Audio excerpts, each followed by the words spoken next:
Boa noite! Nós estamos começando mais um programa De Volta para Casa, aqui na TV Evangelizar.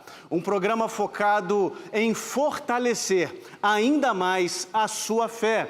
Com esse programa nós queremos comunicar os princípios eternos da fé católica de maneira acessível e prática. Também gostaria de lembrar que este é o primeiro programa da TV brasileira focado também em contar a história de irmãos e irmãs que caminhavam distante do aprisco do Senhor, mas retornaram para casa. Eu sou o professor Eduardo Faria e eu te faço companhia nessa noite aqui na TV Evangelizar. Como você já deve estar acostumado, nós sempre começamos cada programa conversando sobre algum tema caro à nossa fé, fazendo uma espécie de uma breve catequese para que nós possamos de fato compreender aquilo que a Santa Igreja ensina, compreender aquilo que nós praticamos desde os tempos dos apóstolos.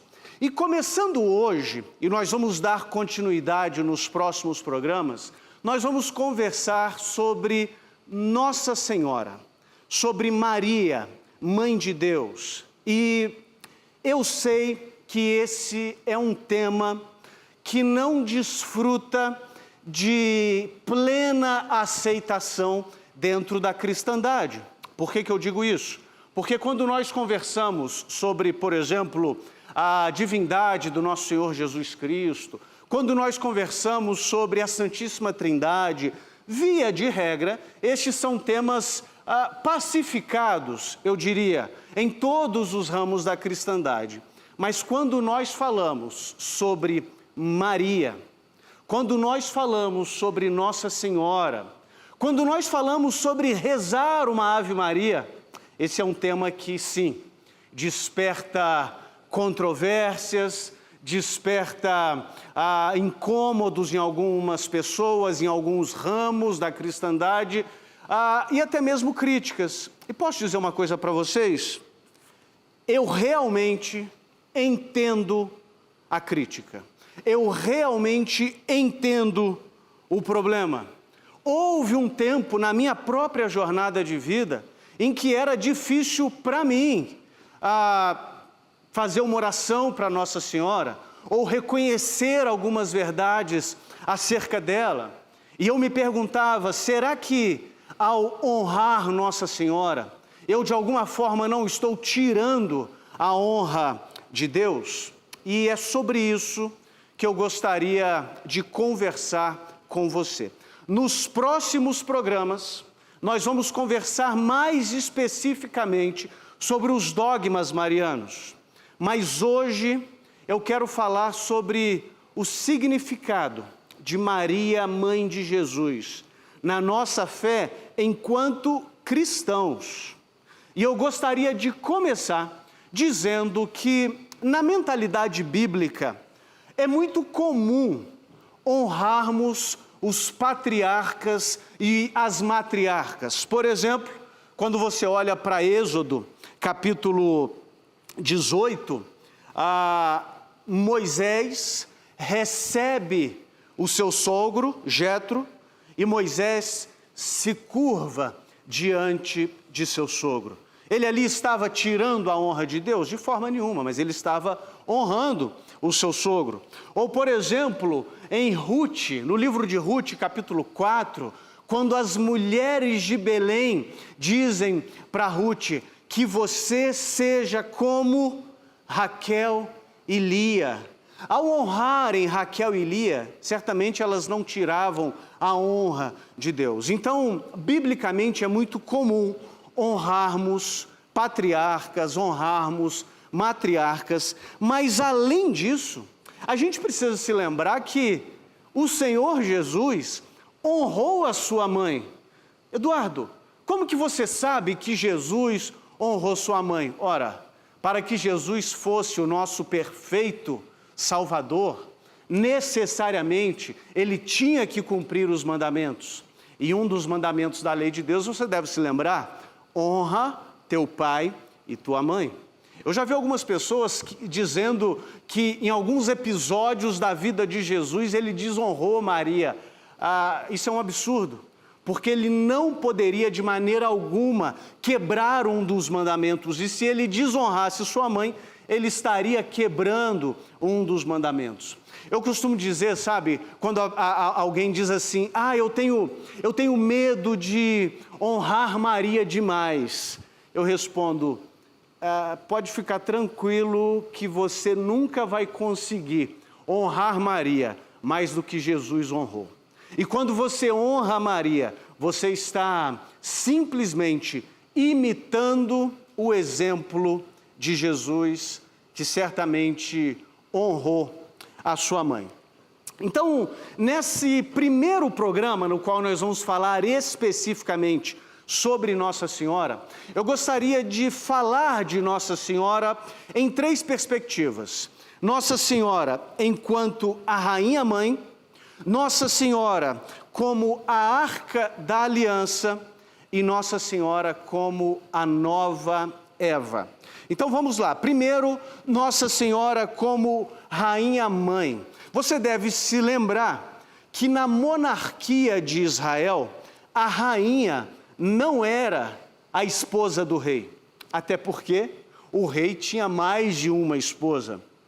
Quem que era a rainha nos tempos da monarquia de Israel? Por exemplo, quando Salomão, o grande e sábio rei Salomão, era rei, quem era a rainha?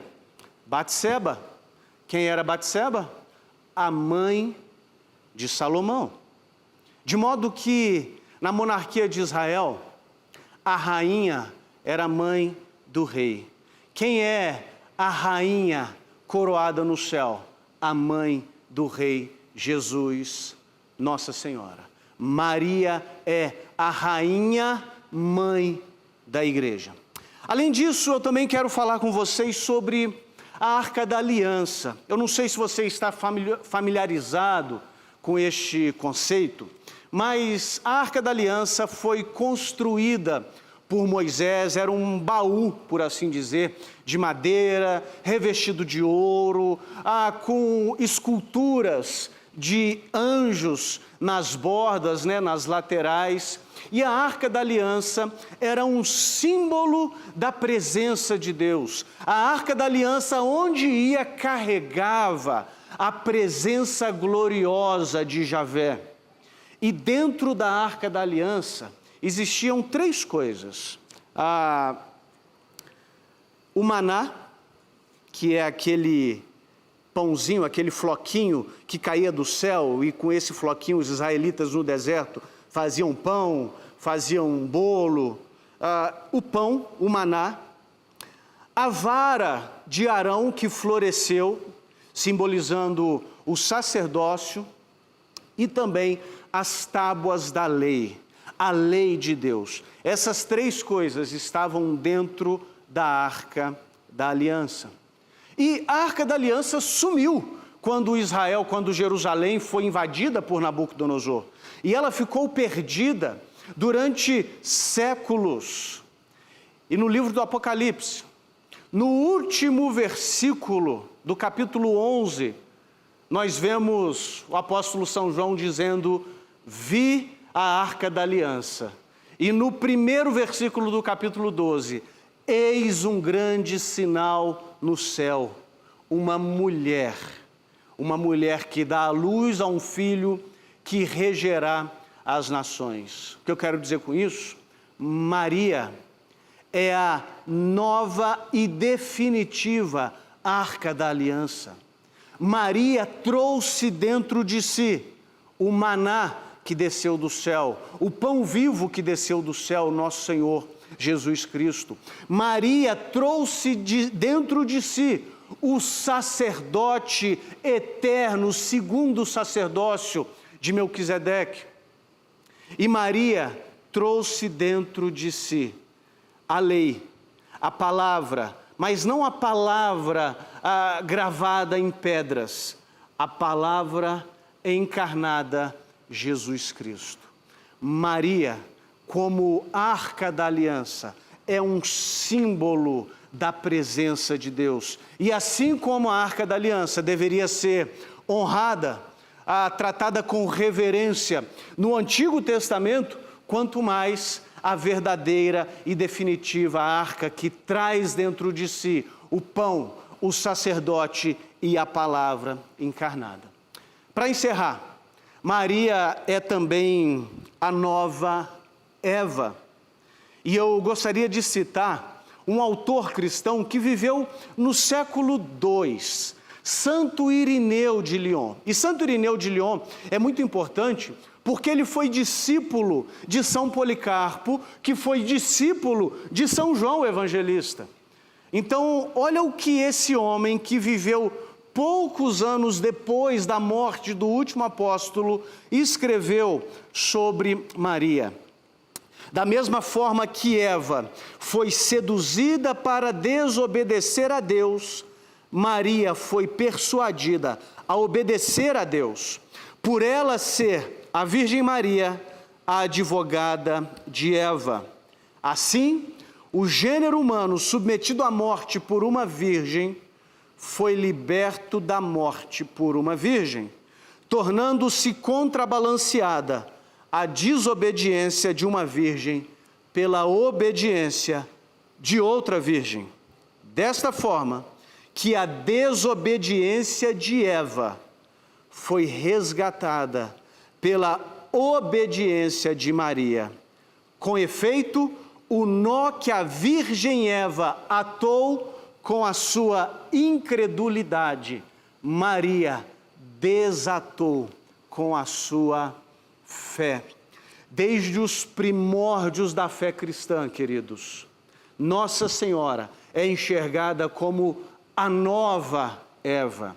Da mesma forma que Eva desobedeceu e trouxe maldição para o mundo, Maria obedeceu e trouxe bênção para o mundo. Da mesma forma que Eva é a mãe da humanidade caída, Maria é a mãe da humanidade redimida.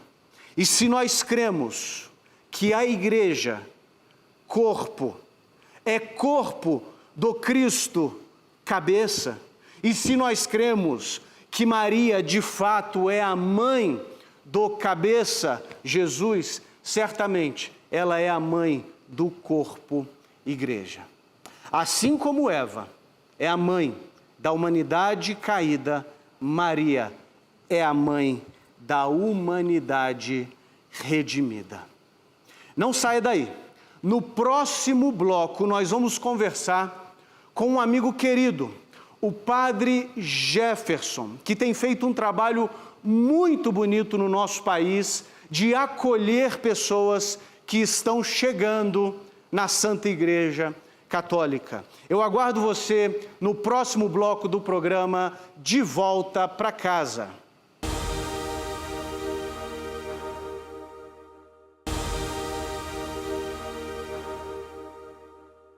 Boa noite, eu sou o professor Eduardo Faria e nós estamos de volta para o segundo bloco do programa De Volta para Casa, aqui na TV Evangelizar. E hoje nós estamos recebendo com muita alegria o Padre Jefferson Alves de Lima. Jefferson Alves de Lima. Padre Jefferson, por favor, vem aqui. A sua bênção. Deus abençoe, Eduardo. Padre, é uma alegria tê-lo conosco. Por favor, se assente. Alegria minha estar aqui com você. Muito obrigado por aceitar o convite. Eu sei que as suas obrigações no sacerdócio não são poucas, mas você tirou um tempo na sua agenda para estar conosco neste programa. Obrigado. Eu tomo a sua bênção, mas também rogo sobre a sua vida a bênção de Deus. Amém. Muito obrigado, meu irmão. Muito bom. Padre Jefferson, nós vamos começar pedindo para que o senhor se apresente, né? Então, o senhor é padre há quanto tempo? E fala um pouquinho da sua vocação para o sacerdócio, onde que o senhor é padre hoje e de onde o senhor é originalmente? Pelo meu sotaque, muitos já devem perceber que eu sou pernambucano, pertenço à diocese de Nazaré, diocese de origem, é claro. Mas hoje, atualmente, estou na diocese de Porto Nacional, onde sou padre lá. Hoje, dia de Santa Catarina de Sena, faz 4 meses que eu sou sacerdote. O senhor é padre há 4 meses? Há 4 meses. Olha só. E hoje, faz exatamente hoje? 4 meses. Que coisa boa, parabéns. Obrigado. Fui ordenado na diocese de Porto Nacional pelo meu bispo, Dom Romualdo Matias, um polonês. Olha. E minha trajetória se deu a partir dos 15 anos, onde, vamos dizer assim, que eu também retornei para casa. Era um católico, meio que de IBGE, e queria receber o sacramento da crisma e ganhei o catecismo, aquele amarelo, aquele pequeno catecismo de 800 páginas. Eu peguei aquilo nas mãos e disse, será que eu vou dar conta? E o meu catequista, você vai ler. Como eu sempre gostei de estudar, ali eu me encantei pela fé católica e em 2 meses, eu terminei de ler o catecismo e disse, eu quero isto para a minha vida. Com 15 anos de idade? Com 15 anos. Ali, um tempo depois, eu recebi um convite para ser padre e comecei a frequentar os encontros vocacionais na minha diocese de origem, lá em Pernambuco, Nazaré. Então, durante 3 anos, fiz encontros vocacionais para o discernimento da minha vocação. Os encontros eram mensais, então levei muito a sério aquilo. Depois ingressei numa congregação religiosa, fiz parte durante 5 anos e depois deixei a congregação e me tornei padre diocesano. E sou padre diocesano há 4 meses, mas na diocese de Porto eu estou há 5 anos. 4 meses. Você já sabe que eu fui pastor protestante durante um tempo e quando eu retornei para a Santa Igreja Católica, eu fui acolhido por muitas pessoas. E dentre essas pessoas estava o padre Jefferson, mas não era padre Jefferson ainda, era seminarista. Jefferson. O conheci seminarista, depois diácono e agora padre lá no estado do Tocantins. Padre, esse programa, via de regra, nós contamos a história de pessoas que eram de outras religiões e vieram para a Santa Igreja. Não é o seu caso, o senhor sempre foi católico, né? O senhor disse que era um católico de IBGE. O que é um católico de IBGE? Como nós bem sabemos, o IBGE é o Instituto Brasileiro de Geografia e Estatística. Sim. E, normalmente, eles vão nas nossas casas para perguntar quantas pessoas moram ali, a renda, o que fazem os habitantes daquela casa, os moradores, melhor dizendo, daquela casa. E também perguntam a religião, né? E como nós, aparentemente, estamos num país dito católico, todo mundo que é batizado na Igreja Católica automaticamente já diz, eu sou católico. Mas o meu catolicismo era um catolicismo só de IBGE no sentido, sou católico, pronto, não vou à missa, não confesso, não comungo, não conheço nada da minha fé. Só responde ao pesquisador do IBGE. Exatamente. Era um catolicismo apenas de fachada. Ok. Eu fiz essa pergunta pelo seguinte, o senhor fundou o apostolado Cardeal Newman, em honra ao São João Henrique Newman. E qual é exatamente a missão deste apostolado? Bom, a nossa missão é 2. Em primeiro lugar, abrir os olhos dos católicos para a riqueza, a beleza e a solidez da sua própria fé. Muitas vezes, nós desconhecemos todo o patrimônio de 2000 anos da Igreja. E como é que nós fazemos isto? Mostrando a beleza da fé católica através, aí vem a nossa segunda missão, destes testemunhos de ex-protestantes, de protestantes que se converteram à fé católica. É claro, com caridade, com verdade, com mansidão. E nisto nós fazemos um acolhimento também daqueles que querem conhecer a fé católica. Porque não é converter os protestantes, o objetivo do apostolado não é este. Antes de mais nada, é converter os católicos, entende? Mas, normalmente, assim como no seu trabalho, assim como no apostolado cardeal Newman, nós recebemos pessoas que são das mais diversas denominações cristãs e querem conhecer o catolicismo. Então o grupo não faz proselitismo, Não. mas acolhe aqueles que procuram. Sim, E tem muitos protestantes procurando? o apostolado já existe há 5 anos, Eduardo. E nesses 5 anos, milhares Uau. dos mais variados lugares do Brasil e também do mundo, brasileiros que moram fora do nosso país e que eu tive a graça de acompanhá-los deste retorno à fé católica. E é claro, é um trabalho um pouco árduo, porque você precisa acompanhar, entender um pouco os dramas familiares, os dramas doutrinários que a pessoa tem com relação a Maria, como você colocava no bloco passado, a intercessão dos santos, a devoção à Virgem Maria. Então, é um acompanhamento que nos rende frutos, porque nos aprofunda na nossa fé, mas também é um trabalho de acolhimento, de mostrar, irmão, é por aqui o caminho, com caridade e com docilidade. E como que surgiu no Senhor o interesse de ajudar protestantes nessa jornada? Eu confesso que quando eu o conheci e vi a sua dedicação nessa seara tão importante, e que foi tão importante na minha própria jornada pessoal, eu supus que o senhor tinha sido protestante outrora. E não é o caso, né? Como que surgiu esse interesse de acolher egressos de outros ramos da cristandade, mas que tomam a decisão de conhecer mais sobre a fé católica e às vezes precisam de alguém para pegar na mão, direcionar, mostrar o que deve ser lido?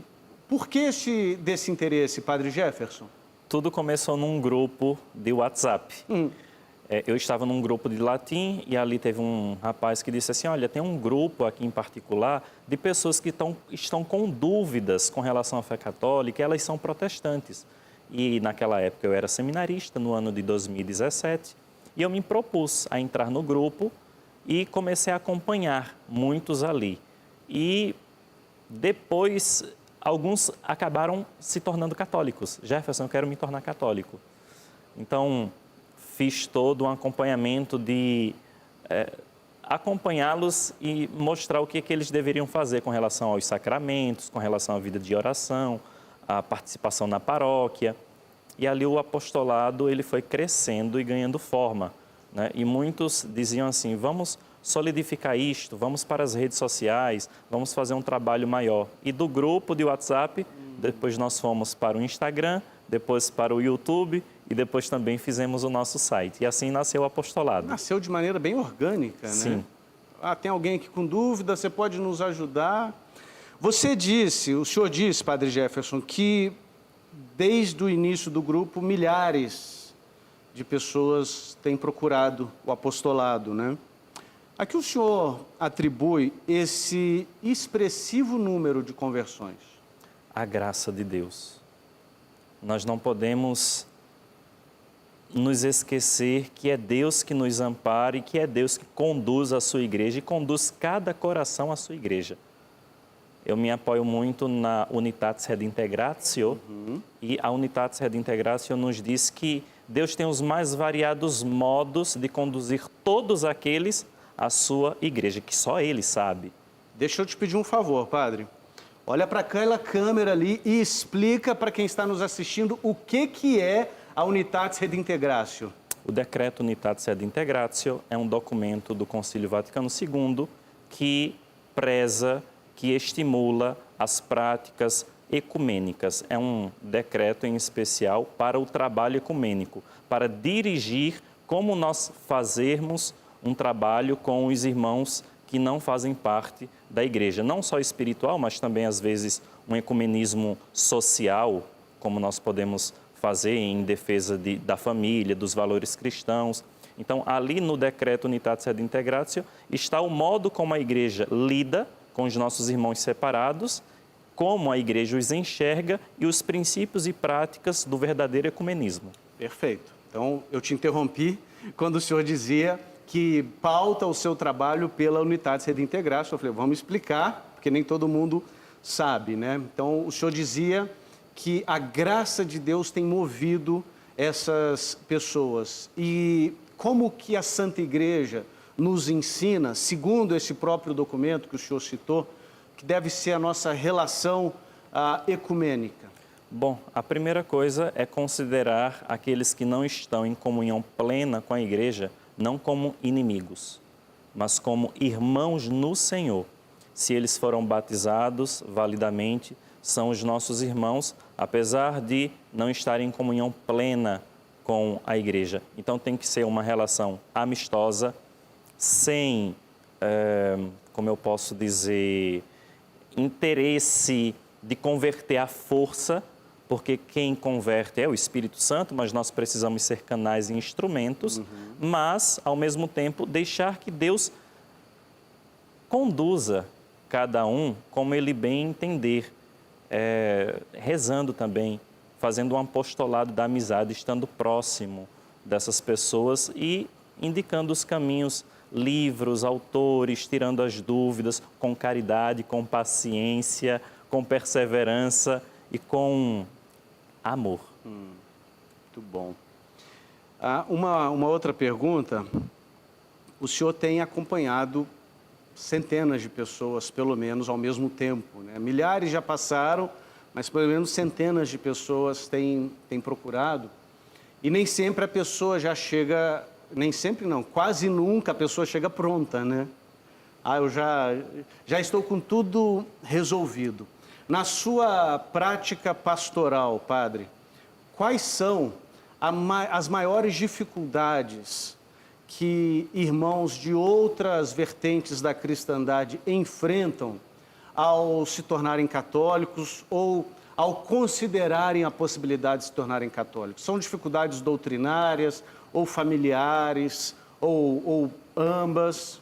Bom, primeiro com relação àqueles que querem estudar a fé católica, são pelo menos 3 dificuldades. Dificuldades doutrinárias, históricas e depois, eu não digo o testemunho, mas a falta de testemunho daqueles que se dizem católicos. Primeiro, uma dificuldade doutrinária, de muitas vezes enxergar a doutrina, a fé católica, como ruim ou então negativa. Os católicos adoram imagem, os católicos têm devoção demais por Maria, colocam Maria acima de Jesus. Os católicos têm vários mediadores e o único mediador é Cristo, Jesus. Né? Os católicos colocam a igreja acima da Bíblia. Bom, então são falácias doutrinárias que possuem, né? Dificuldades doutrinárias. Em segundo lugar, as dificuldades históricas. Quantos de nós não crescemos, Eduardo, escutando que a Igreja Católica era uma igreja impiedosa, que matava, que perseguia, a sangrenta Inquisição. Então, são preconceitos que as pessoas olham, não só os nossos irmãos separados, mas os católicos, até mesmo com certa vergonha da história da igreja. Mas quando nós começamos a estudar a história da igreja, nós vemos a beleza, a grandiosidade dos seus santos, da sua doutrina. Então, isso nos alegra o coração e nos faz dizer, nossa, como a história da igreja é fantástica, fabulosa. E em terceiro lugar, Eduardo, as dificuldades que eu encontro também são com os católicos que não dão testemunho ou não vivem a sua fé com autenticidade. Quantos católicos, às vezes, é um católico aqui de missa, mas quando chega em casa tem algum tipo de superstição, tem algum tipo de prática que não é católica, que frequenta outros ambientes não católicos. Então, católicos, às vezes, que dão mau testemunho da sua fé. Então, são 3 essas dificuldades daqueles que querem estudar a fé católica para, vamos dizer assim, aprenderem. E depois, com relação à sua segunda pergunta, aqueles que querem fazer a transição enfrentam os dramas muitas vezes pessoais, como você mesmo enfrentou dramas pessoais, profissionais, familiares. Alguns deles estão ligados a alguma função na sua igreja, na sua denominação. Então, é difícil para eles deixar este ambiente que eles cresceram, muitas vezes, que eles estavam à frente, e ter que pagar esse preço de muitas vezes ser ignorado, de muitas vezes ser depreciado, de muitas vezes ser xingado, mas vale a pena quando nós fazemos tudo por Cristo. Com certeza. À medida que o senhor falava, padre, eu me lembrei da minha própria jornada, porque eu fui formado em uma visão muito negativa acerca da história da Santa Igreja Católica, né? São os mesmos espantalhos que nos são comunicados desde a mais tenra idade até coisas mais absurdas acerca de ensinamentos, proibições. E quando eu estudei de fato a história da Santa Igreja Católica, eu percebi como que nós somos devedores à Santa Igreja. Como que a Santa Igreja formou a civilização tal como nós conhecemos e como nós devemos ser gratos, né? Como nós devemos ser gratos a Deus pelo dom de sua igreja.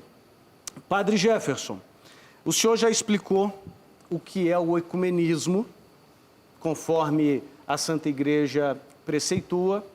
E eu vou fazer uma pergunta que eu já sei a resposta dela, mas eu acho importante o senhor, como sacerdote, elaborá-la melhor para nós. Receber ex-protestantes na Santa Igreja é anti-ecumênico? Primeira pergunta. Segunda pergunta, que tipo de abordagem um católico poderia ter que aí sim seria anti-ecumênico? Bom, eu acho que é mais fácil responder a segunda, né, e depois eu retomo a primeira. Uma abordagem agressiva não resolve. A abordagem da apologética, permita a palavra, da porrada, de agressão nas palavras. Ah, você é um herege, você é um apóstata. Muitas vezes a pessoa não sabe nem o que é heresia, nem o que é apostasia. E ecumenismo é dom. Ecumenismo não é para todo mundo. Se você tem esse tipo de abordagem ácida, às vezes, nas palavras, é bom que você se proponha e pergunte, será realmente que eu consigo dialogar, conversar com um irmão que não faz parte da Igreja Católica, é de outra denominação, fazendo com que ele esteja aberto para escutar a fé católica? Quando nós encontramos corações abertos, a palavra frutifica. Belíssimo. Quando nós encontramos uma pessoa aberta, ela nos escuta sem medo de nós colocarmos a nossa fé e colocarmos como ela é, sem ficarmos mascarando, sem ficarmos colocando panos quentes. Então, o trabalho ecumênico é dom também. Se você não tem esse dom do diálogo com irmãos separados, é melhor que você reze, né? E a melhor abordagem é a unitate sed integratio, a verdade com a caridade, sabendo que a igreja sempre atrai. A igreja não cresce por proselitismo, a igreja cresce por atração. Por atração. Belíssimo. Muito obrigado, Padre Jefferson, por essa verdadeira catequese acerca do que significa o ecumenismo para um católico. Muito obrigado. Não vá embora, porque no próximo bloco, Padre, você vai me ajudar a responder perguntas da nossa audiência. E você não saia daí, porque daqui a pouquinho estaremos de volta para o terceiro e último bloco do programa De Volta para Casa, onde vamos responder perguntas que vocês enviam para nós. Até já!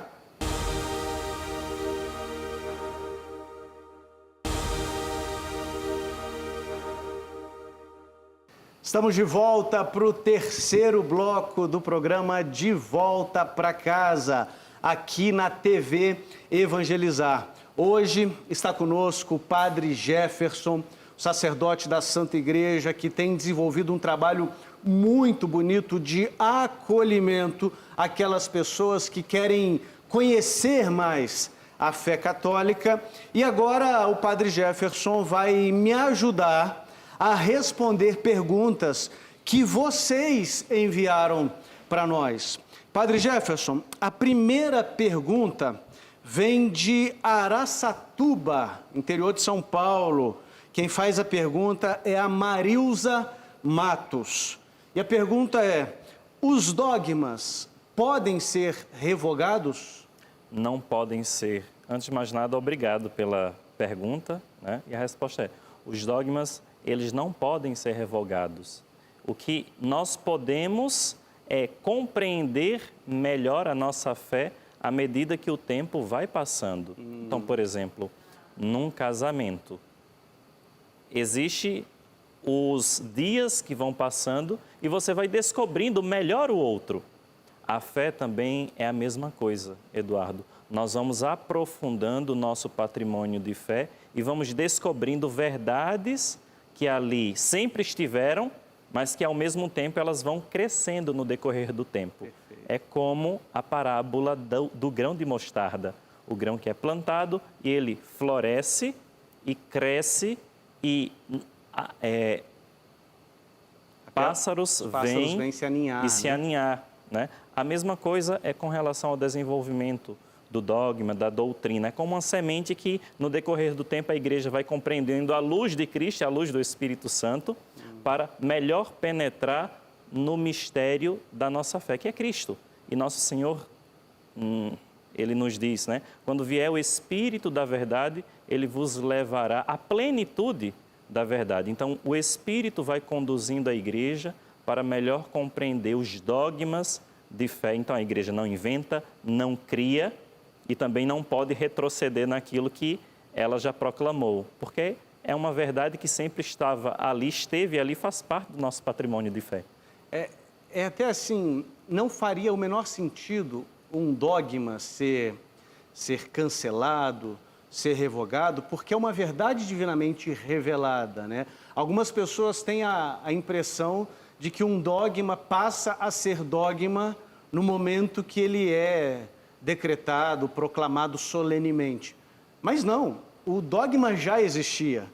Por exemplo, o dogma da Santíssima Trindade. Deus sempre foi uma trindade, desde a eternidade. O Pai é eterno, o Filho é eternamente gerado do Pai, o Espírito é eternamente procedente do Pai e do Filho. Então, o dogma sempre existiu, ou seja, essa verdade sempre foi uma verdade, uma realidade. Mas houve um momento na história em que essa verdade foi melhor elaborada. E até hoje nós podemos desenvolver, não o dogma, mas a nossa compreensão acerca do dogma, né, padre? Eu acho que essa pessoa que fez essa pergunta, e aqui é um juízo meu, talvez ela tenha pensado em algumas práticas que a igreja tinha no passado e não tem mais hoje. E a gente precisa lembrar que muitas coisas não são dogmas e as pessoas pensam que são, né? É interessante, Eduardo, quando nós compreendemos a igreja enquanto uma realidade viva, nós entendemos melhor porque que os dogmas eles são promulgados, decretados, formulados no decorrer do tempo e da história. Porque nós somos seres históricos e a igreja também está inserida na história e mais ainda, ela é uma realidade viva. Mas, ao mesmo tempo, eu gosto muito do Newman, quando o John Henry Newman, o padroeiro do nosso apostolado, quando ele fala do desenvolvimento do dogma com relação à nossa própria história. Hoje nós somos adultos, mas o Jefferson e o Eduardo não nasceu pronto assim. É fruto de um desenvolvimento, de amadurecimento pessoal, humano, espiritual. Então, a igreja também precisa ser compreendida neste caminho, nesta visão, nesta imagem de uma igreja viva, que vai se desenvolvendo, assim como o nosso corpo, a nossa maturidade vai se desenvolvendo no tempo. Isso que o senhor está falando é fundamental, porque na minha própria conversão ao catolicismo, ela se deu quando eu percebi que tudo aquilo que a Santa Igreja crê, ensina e pratica hoje é exatamente o que ela crê, ensina e pratica desde os primórdios. E alguém pode argumentar, não, Eduardo, existem algumas elaborações doutrinárias que hoje você não encontra ela exatamente no século II, por exemplo, mas ela já estava lá pelo menos em maneira seminal. Sim, como um grão de mostarda. Como um grão de mostarda. Muito bem, obrigado, Padre Jefferson. Vamos para a segunda pergunta. Eu confesso que essa pergunta mexeu muito comigo. Essa pergunta vem de Vitória, capital do querido estado do Espírito Santo. Eu passei todas as minhas férias de adolescente no estado do Espírito Santo. Eu sou mineiro, né? E a Praia do Mineiro é o litoral capixaba. Então, essa pergunta vem lá de Vitória, no Espírito Santo, do Michael Neves. E a pergunta é, sobre a teologia católica do sofrimento. Eu li em Colossenses, capítulo 1, versículo 24, São Paulo dizendo para completar na nossa carne as dores que faltam na paixão de Cristo. Poderia me explicar isso melhor? Sobre o sentido católico do sofrimento? Antes do senhor responder essa pergunta, padre, eu digo que esse versículo, Colossenses 1, 24, era um versículo que não entrava na minha cabeça nos meus dias de pastor protestante. Porque na teologia protestante não faz o menor sentido eu ter que completar na minha carne o que falta no sofrimento de Cristo. Ora, o sofrimento de Cristo foi pleno, foi definitivo, foi cabal. Ele disse, está consumado. Como pode Paulo dizer, completo na minha carne, o que falta dos sofrimentos de Cristo? E ele completa o versículo, em favor da igreja. O que o senhor poderia dizer para o nosso amigo Michael Neves, que está nos assistindo de Vitória, no Espírito Santo? É uma pergunta bastante enigmática, porque junto da questão do sofrimento também se levanta a questão do problema do mal. Né? Por que há o mal no mundo? Eu recomendaria, antes de mais nada, um documento do Papa João Paulo II, São João Paulo II, a respeito do sofrimento, que se chama Salvifici Doloris. Se não estiver enganado, é uma exortação apostólica. Eduardo, quem é que não sofre? Cristãos sofrem, ateus sofrem, qualquer pessoa sofre. Agora, nós somos cristãos, nós temos fé. E o sofrimento, ou melhor, tudo aquilo que nosso Senhor fez em vida, Ele assumiu. Ele assumiu a nossa vida, assumiu o nosso cansaço e, mais ainda, assumiu as nossas dores, como servo sofredor de Isaías. Tomou sobre si as nossas enfermidades. Então, o sofrimento, Eduardo, e também para o nosso irmão Michael, só tem sentido ser compreendido à luz de Cristo. Quando nós unimos as nossas dores às dores de Cristo, quando nós unimos a nossa paixão à paixão de Cristo, quando unimos os nossos sofrimentos aos sofrimentos de Cristo. Santa Teresinha dizia uma coisa fabulosa. Ela dizia, até a forma como eu tomo uma agulha caída ao chão, eu posso salvar uma alma. Ora, e São Pedro nos diz que, por suas chagas, nós fomos curados. Quando nós ofertamos o nosso sacrifício em união com o sacrifício de Cristo, isso se torna grandioso, se torna salvífico, se torna redentor. Então, o sofrimento para nós existe sim, mas não é um peso, porque Cristo assumiu a cruz, padeceu por nós por amor, então também nós podemos suportar por amor para chegar à glorificação, da cruz à ressurreição. Belíssimo. Muito obrigado, Padre Jefferson. Muito obrigado por estar conosco nesse programa.